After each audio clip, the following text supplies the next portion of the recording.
real, this is real, this is real one, not for play. This is real one, not for play. Vote in, vote in, vote in. We vote in, vote in, vote in. Yeah. So that sucks that Kelly and Liza couldn't come through, but we got a camera, we got a video camera, we got some audio kits. So, and this is the Excel Center, which we built. That is gone. When you don't have speakers even in town for tonight, you probably are not going to have some speakers tomorrow night if this convention is not, well, I mean, if this storm Gustav hits. And a lot of people believe that if John McCain doesn't have this week, that this could be a total loss for the rollout of Sarah Palin and for John McCain and the logistics and what he wanted to happen. I mean, this is your week. You plan it.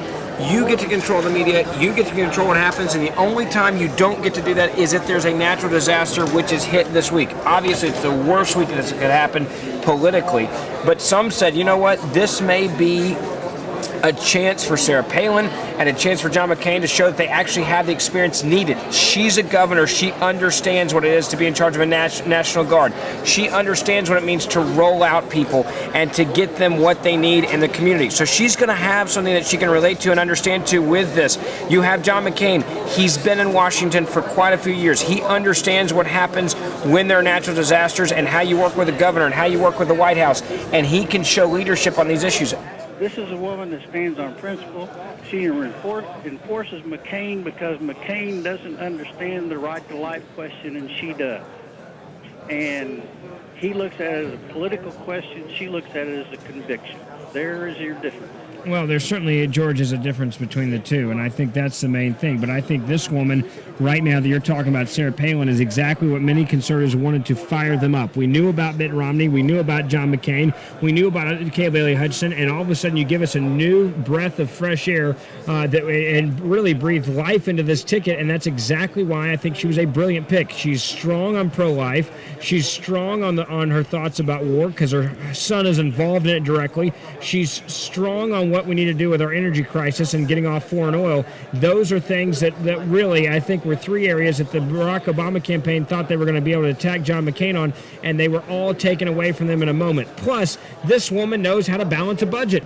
Back to the phones right after a quick break for live for the Republican National Convention. The number 535-9732, 535-WREC, and the 800 number 1-800-474-WREC. More of your reaction on the Ben Ferguson Show, day one of the muted Republican National Convention. More to come. I called into a radio show when I was like 12 years old, and literally at that point I fell in love with it. It was the fact that radio, you're 12 years old, you're not supposed to have an opinion. You sit at the kids' table at Christmas and Thanksgiving, for goodness sakes. And for me, radio was a great equalizer because it was a place where I had an opportunity to, I think in many ways, represent my generation and stand up for young people, and that's why I fell in love with it, because it was the great equalizer. It's a phone line, they can't see you, they can't judge you on your appearance, and that's why I loved radio.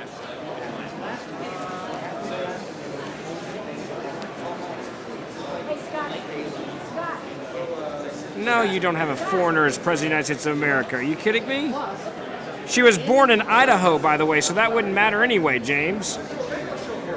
No, James, come on. If we're going to have a conversation, at least let's make sure it's real. I mean, here's the reality. She was born in Idaho, so that wouldn't matter. Second of all, you're saying now that Alaska isn't part of America?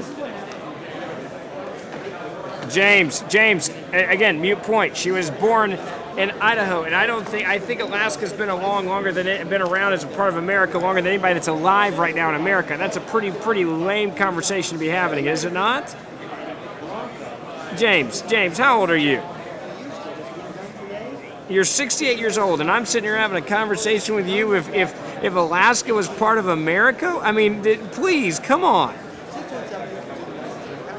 James, that's a thought that you would have maybe after you've had way too many adult beverages, not a thought you have in the morning at 9 or 10, 12. That's not a thought you have at this time of day. Orange juice may be spiked with a little bit of vodka. James, call me back another day, all right? Oh, my gosh. I didn't add any cream or sugar.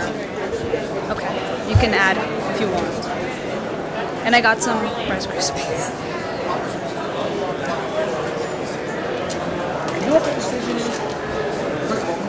advice to young people is figure out what you want to do now and go all the way. Intern. Find somebody that will help you.